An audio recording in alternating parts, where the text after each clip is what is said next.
Estamos aqui para o nosso último bloco do Fenômeno UFO especial de Natal. Agora, falando já do mestre, nós comentamos a presença de seres e naves incomuns perto de Maria. Nós comentamos a respeito de uma inseminação artificial de Maria. Nós vamos voltar a ver novamente esses veículos, né, já praticamente na época do nascimento do Cristo, que foi a estrela de Belém. A estrela de Belém jamais poderia ter sido um corpo celeste, nem estrela, nem meteoro, nem asteroide. Por quê? Ela guiou os 3 reis magos por uma longa distância, levou até o local onde estava o Cristo, a caverna onde o Cristo estava, com seus pais, Maria e José, parou sobre o local, emitiu um feixe de luz sobre o local, iluminando toda aquela região, né? Depois do Cristo ter recebido os presentes dos 3 reis magos, essa estrela teria voltado, né, em sentido oposto e guiado os reis magos de volta. Nenhum corpo celeste jamais poderia fazer isso. É impossível um corpo simplesmente engatar a marcha ré, como um asteroide, um cometa, ou, por exemplo, que a Terra tivesse alterado seu sentido de rotação. Mas isso não existe. Então, realmente se tratava de uma aeronave extremamente avançada. E outro detalhe curioso, esse mesmo objeto, né, a sua tripulação, ou anjos, como eram chamados naquela época, alertaram os pastores da região para que eles fossem visitar o local onde estava aquela criança, né, muito especial, que era Jesus o Cristo. Nós vemos seres estranhos e veículos chamando a atenção das pessoas para aquele momento tão especial. E para fazer um comparativo, nós vamos ver aqui 3 imagens de objetos intensamente iluminados. O primeiro aqui foi flagrado em cima de uma base da Força Aérea Norte-Americana em Holloman, nos Estados Unidos.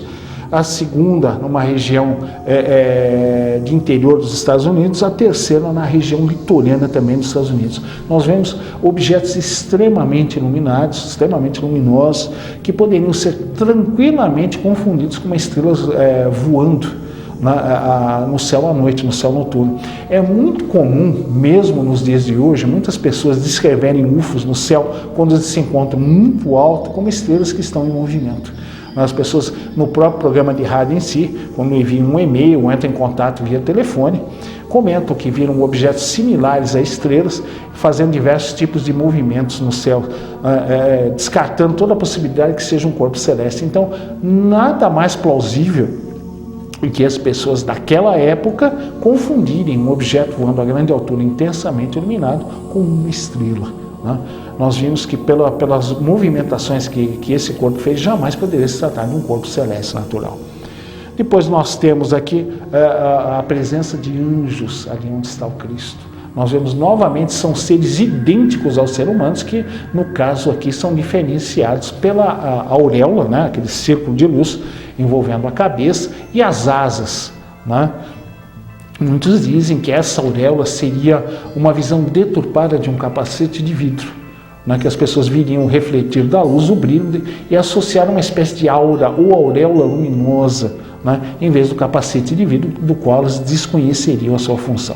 Então, o que nós vemos aqui são anjos próximos aonde está o Cristo. A imagem seguinte também, do pintor Gustave Doré, francês, mostra aqui o Cristo sendo batizado por João Batista. Curiosamente, nesse momento, né, Gustave Doré se baseou em relatos bíblicos. Nós vemos um estranho objeto no céu jogando um feixe de luz sobre a cabeça do Cristo. Era chamado Espírito Santo. Mas esse Espírito Santo realmente seria uma pomba ou algo mais, né, que eles associavam a uma pomba. Para nós tirarmos a dúvida, nós vamos ver aqui um objeto filmado nos Estados Unidos jogando um feixe de luz para baixo.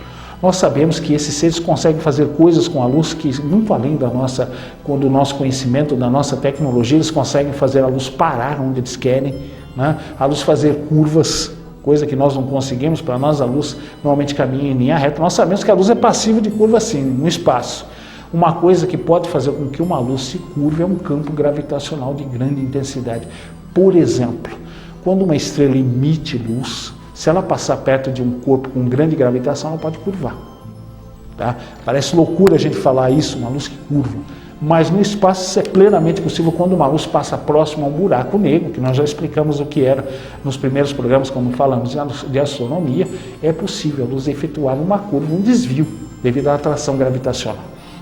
Então, é isso que ocorre. A imagem seguinte, nós vamos ver a presença de UFOs durante a crucificação do Cristo. A primeira aqui nós vamos ver, na realidade, é um mosaico que foi pintado numa igreja da Iugoslávia. Nós vemos que esse mosaico está dividido em 6 partes. Né? Nós vemos primeiro o Cristo crucificado e vemos ao fundo 2 objetos no céu. Nós vemos que as pessoas estão com medo, algumas cobrem o rosto, e nós vemos 2 objetos. O primeiro foge, o segundo foge do primeiro. Nós vemos o tripulante da segunda aeronave olhando preocupado para trás, enquanto a outra o persegue. Na imagem de baixo nós vamos ver os detalhes desses 2 tripulantes de veículo, que também correspondem à imagem seguinte. Nós vamos ver no insert. A imagem da direita significa a aeronave que está perseguindo, a do lado esquerdo, a aeronave que está sendo perseguida. O que seriam estes veículos? O que eles teriam a ver com isso na época da crucificação do Cristo? Qual seria o papel desses veículos durante a crucificação do Cristo? Nós temos a imagem seguinte, nós vemos o Cristo na cruz já, com um UFO ao fundo.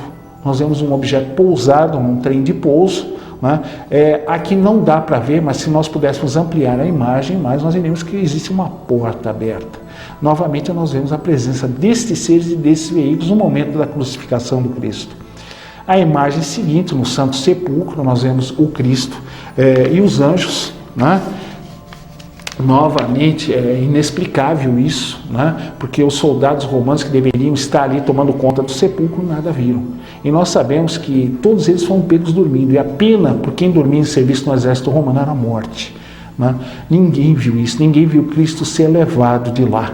Né? Como é que isso teria acontecido? Nós vemos na imagem seguinte, uma pintura de Gustave Doré, quando Maria de Madalena e Maria, mãe de Jesus, entram no sepulcro, já está um daquelas entidades, um anjo, avisando que o Cristo não estava mais lá.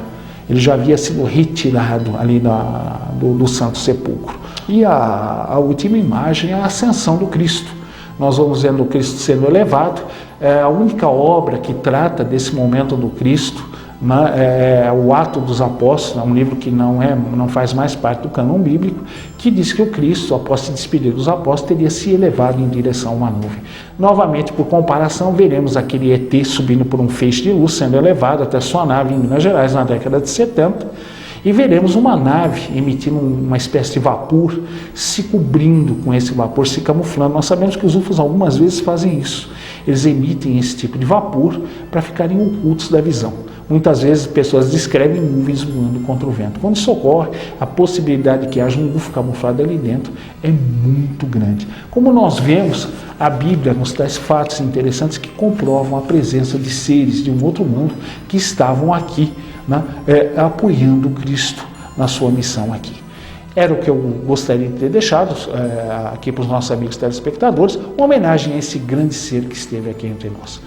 Estamos encerrando por hoje. Um ótimo Natal a todos, beijo no coração e até o nosso próximo encontro. Até lá!